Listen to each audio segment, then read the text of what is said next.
नमस्कार विद्यार्थी मित्रांनो, स्वागत आहे सगळ्यांचं.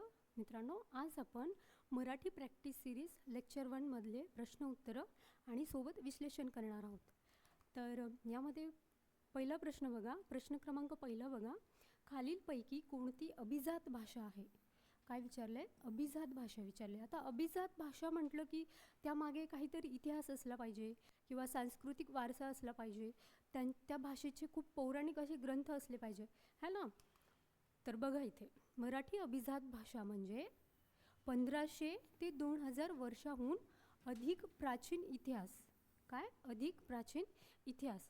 त्याचबरोबर स्वतःची साहित्यिक परंपरा, म्हणजे भाषेला स्वतःची अशी साहित्यिक परंपरा असली पाहिजे.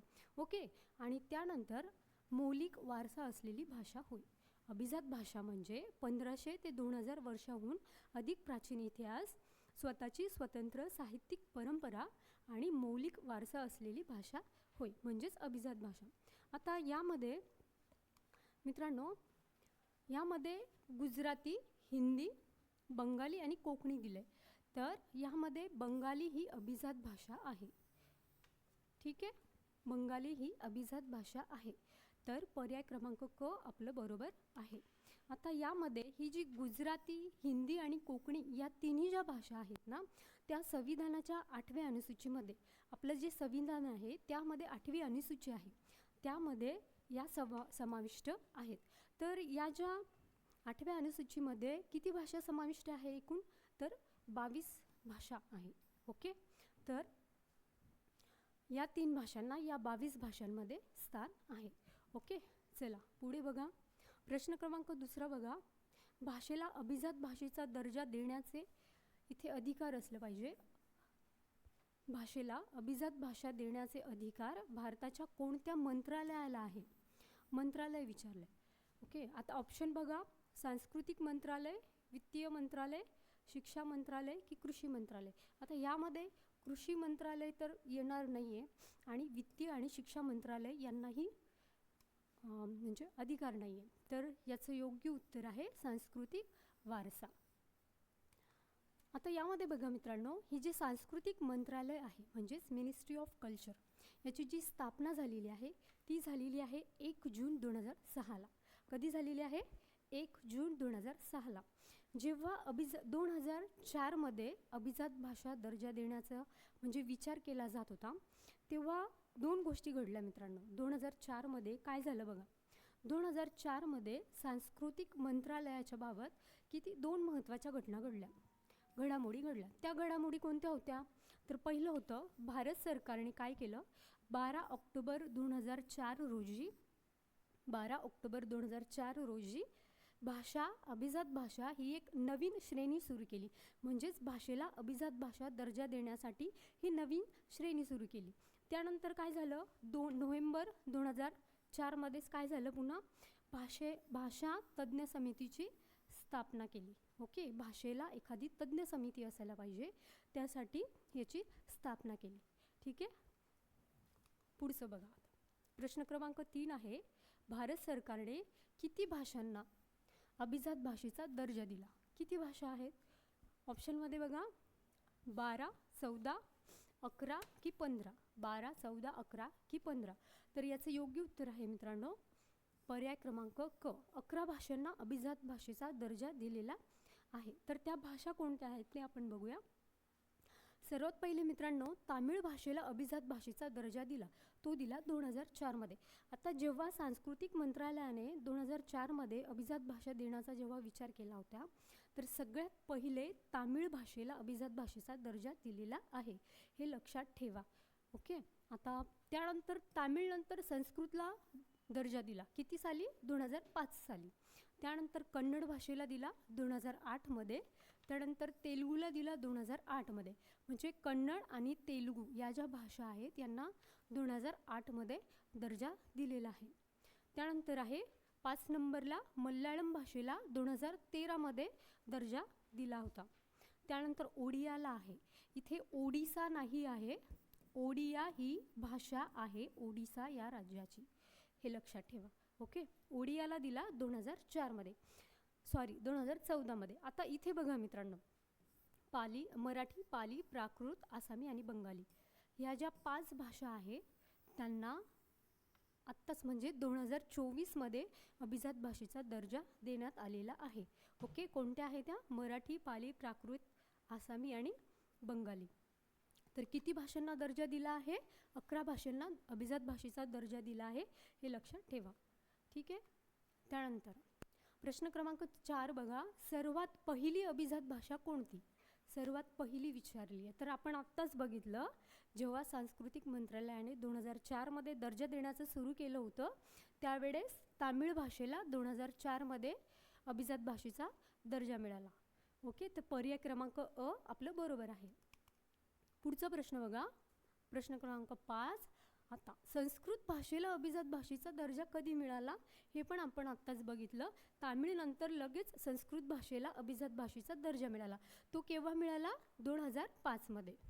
किती? 2005मध्ये. ठीक आहे. आता पुढचा प्रश्न बघा, प्रश्न क्रमांक 6 बघा, खालीलपैकी अभिजात भाषा कोणती? आता खाली पर्याय बघायचे आहे.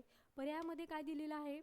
संस्कृत दिलेलं आहे, संस्कृत दिलेलं आहे, गुजराती दिलेलं आहे, पाली आणि अ आणि क दिलेले आहे.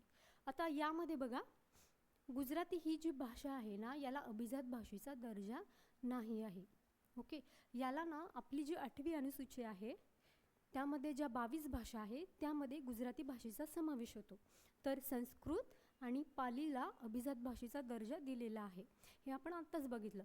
तर यामध्ये अ आणि क हे ऑप्शन बरोबर आहे. पर्याय क्रमांक ड आपलं योग्य उत्तर आहे. चला पुढचा प्रश्न बघू, प्रश्न क्रमांक 7. खालीलपैकी अभिजात भाषा कोणती नाही असं विचारलं आहे. तुम्ही आहेत असं वाचाल तर नाही. सर्वात पहिले ना प्रश्न काय विचारला आहे हे योग्य पद्धतीने वाचलं पाहिजे. तर खालीलपैकी अभिजात भाषा कोणती नाही असं विचारलेलं आहे. तर पर्याय बघा, तेलुगू, आसामी, पाली की डोंगरी.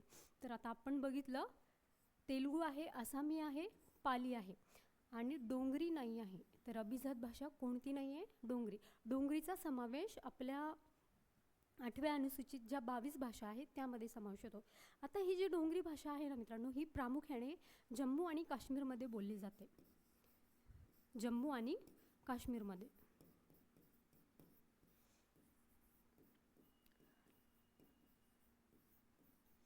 ही जम्मू आणि काश्मीर इथली भाषा आहे. त्याचबरोबर ही जी डोंगरी भाषा आहे ना, ती हिमाचल प्रदेशच्या साईडला, त्यानंतर पंजाबच्या उत्तरेच्या साईडला पण ही बोलली जाते. आता त्या साईडला काय असे डोंगर डोंगर आहे ना, त्यावर त्या डोंगरावर ही डोंगरी भाषा लक्षात ठेवायची. ओके, त्यानंतर पुढचा प्रश्न बघा, 3 ऑक्टोबर 2004ला काय विचारलंय? 3 ऑक्टोबर 2004ला केंद्र सरकारने मराठीसह विचारलं आहे. ओके, मराठीसह किती भाषांना अभिजात भाषेचा दर्जा दिला? प्रश्न नीट वाचायला शिका. सह विचारलं आहे, तर आता मराठीसोबत आणखीन किती भाषा असल्या पाहिजे? 4 भाषा असल्या पाहिजे. आणि मराठी पकडून किती आहे? 5. अशा किती भाषांना दर्जा दिलेला आहे? तर 5 भाषांना दर्जा दिलेला आहे. किती? 3 ऑक्टोबर 2024ला. ते आपण आत्ताच बघितलं. ठीक आहे, तर पर्याय क्रमांक ड आपलं योग्य उत्तर आहे. ठीक आहे. आता पुढचा प्रश्न बघा. अच्छा, त्या ज्या 5 भाषा आहे त्या बघा कोणत्या होत्या? मराठी, पाली, प्राकृत, आसामी आणि बंगाली यांना 2024मध्ये दर्जा दिलेला आहे. ठीक आहे. अच्छा, प्रश्न क्रमांक 9 बघा, महाराष्ट्राची राजभाषा विचारली. राजभाषा विचारली. आता महाराष्ट्रात कोणती भाषा बोलतो आपण? मराठीच बोलतो ना. हां, सगळे लोक कोणती भाषा बोलतात? मराठी बोलतात. तर याचं योग्य उत्तर काय येईल? मराठी येईल. सोपा प्रश्न आहे. त्यानंतर 10वा प्रश्न बघा, कोणती भाषा राजकीय आणि सामाजिक क्षेत्रात वापरली जाते? राजकीय आणि सामाजिक क्षेत्रात. त्यानंतर पर्याय बघा याचे, बोलीभाषा, राष्ट्रभाषा, प्रमाण भाषा की राजभाषा. आता बोलीभाषा ही जी आहे ना मित्रांनो, ही पर्टिक्युलर प्रदेशात बोलली जाते. जसे कोकणीमध्ये कोकण आहे, विदर्भात विदर्भी बोलली जाते, त्यानंतर उत्तरेच्या साईडला खानदेशी बोलतो आपण. ओके, ह्या झाल्या बोलीभाषा. त्यानंतर राष्ट्रभाषा विचारली आणि प्रमाण भाषा. ठीक आहे. आता याचं योग्य उत्तर आहे ना मित्रांनो, तर प्रमाण भाषा हे आहे. ठीक आहे, ते कसं आपण बघू. आता प्रमाण भाषा आणि राजभाषामध्ये काय फरक आहे तो आपण जाणून घेऊया. आता प्रमाण भाषा ही शुद्ध आणि सर्व प्रदेशात एक समान असते. ओके, आता तुम्ही जर बघायला गेलं तर आपण विदर्भात विदर्भी, त्यानंतर उत्तरेकडे खानदेशी, त्यानंतर कोकणात कोकणी, या ज्या भाषा आहेत त्या एक प्रमाणात वापरण्यासाठी या प्रमाण भाषेचा वापर केला जातो. तर प्रमाण भाषा ही शुद्ध आणि सर्व प्रदेशात एक समान असते, ज्यामुळे काय होतं, भाषेचा विकास होतो आणि अर्थ स्पष्ट राहतो. काय होतं, भाषेचा विकास होतो आणि अर्थ स्पष्ट राहतो. त्याचबरोबर आता राजभाषा ही कुठे वापरली जाते, जे आपले शासन आहे आणि प्रशासन आहे त्यामध्ये ही अधिकृतपणे घोषित केलेली भाषा आहे, तिला काय म्हटलं जातं, राजभाषा. तर याचं योग्य उत्तर आहे पर्याय क्रमांक क, प्रमाण भाषा. पुढचा प्रश्न बघा, प्रश्न क्रमांक 11 आहे, मराठीच्या बोलीभाषा बघा खालीलपैकी कोणत्या. आपण आत्ताच बघितलं की कोकणात कोकणी बोलली जाते, विदर्भात विदर्भी, आणि त्यानंतर उत्तरेच्या साईडला अहिराणी बोलतो आपण, नाही का. तर बोलीभाषा विचारली.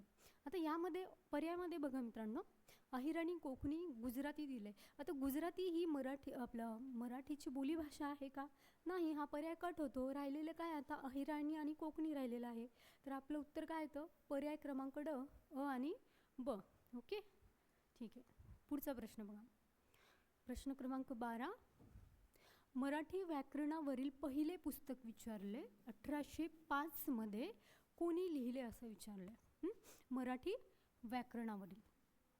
तर ऑप्शन बघा, श्रीपाद भागवत, दादोबा पांडुरंग तरखडकर, विल्यम कॅरी की कुसुमाग्रज. आता तुम्हाला यामध्ये बरेचसे लोक कन्फ्यूज होतील की बऱ्याचशा जणांना असं माहीत असेल की दादोबा पांडुरंग तरखडकर यांनी मराठीसाठी काम केलेलं आहे, त्यांचं पुस्तक आहे मराठी व्याकरणावर.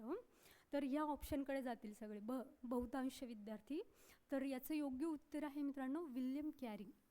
विल्यम कॅरी आहे ज्यांनी 1805 मध्ये मराठी व्याकरणावरील पुस्तक लिहिलेलं आहे. ओके, पुढचा प्रश्न बघा, मराठी भाषेचे पाणिनी कोणाला म्हणतात, पाणिनी कोणाला म्हणतात. तर ऑप्शन बघा, राजाराम मोहन राय, गोपाळकृष्ण गोखले, दादोबा पांडुरंग तरखडकर की मो के दामले. तर याचं योग्य उत्तर आहे दादोबा पांडुरंग तरखडकर. आपण आत्ताच बघितलं मराठी भाषेचे पाणिनी कोणाला म्हणतात, दादोबा पांडुरंग तरखडकर यांनी महाराष्ट्र भाषेचे व्याकरण म्हणजेच मराठी भाषेचे व्याकरण हे पुस्तक लिहिलेलं आहे. हे लक्षात ठेवा. कोणतं पुस्तक लिहिलेलं आहे, याला मराठी किंवा महाराष्ट्र भाषेचे व्याकरण असं पण म्हटलं जातं. मराठी भाषेचे व्याकरण विचारलं तर सांगता आलं पाहिजे. कोणतं पुस्तक लिहिलं, मराठी भाषेचे व्याकरण हे पुस्तक लिहिलेलं आहे. ठीक आहे, तर पर्याय क्रमांक क आपलं योग्य उत्तर असणार आहे. तर पुढचा प्रश्न बघा, प्रश्न क्रमांक 14 आहे, मराठीचा पहिला कोश हे पुस्तक कोणी लिहिलेलं आहे. तर इथे कोश नाही आहे, या श मध्ये आणि या श मध्ये फरक आहे. तर मराठीचा पहिला कोश हे पुस्तक कोणी लिहिले आहे. पर्याय बघा, मो के दामले, वि स वाळिंबे, शास्त्री मंडळी की गंगाधर शास्त्री फडके. तर मित्रांनो, हे जे शास्त्री मंडळी आहे ना, यांनी हे पुस्तक लिहिलेलं, मराठीचा पहिला कोश हे पुस्तक लिहिलेलं आहे. आता शास्त्री मंडळी म्हणजे हे कोणाचं नाव किंवा हे सरनेम नाही आहे, तर मंडळी म्हणजे काय म्हणतो आपण, सहकारी. हे जे शास्त्री होते ना, तर यांना सहकार्य करण्यासाठी हे जे मंडळी होते, जसं आपण म्हणतो की आपले मित्रमंडळी असते, पाहुणे मंडळी असतात, तसे हे जे शास्त्री लोक होते यांनी या पुस्तकावर काम केलेलं होतं, सहकार्य केलं होतं या शास्त्रींना, त्यामुळे त्यांना मंडळी असं म्हटलेलं आहे.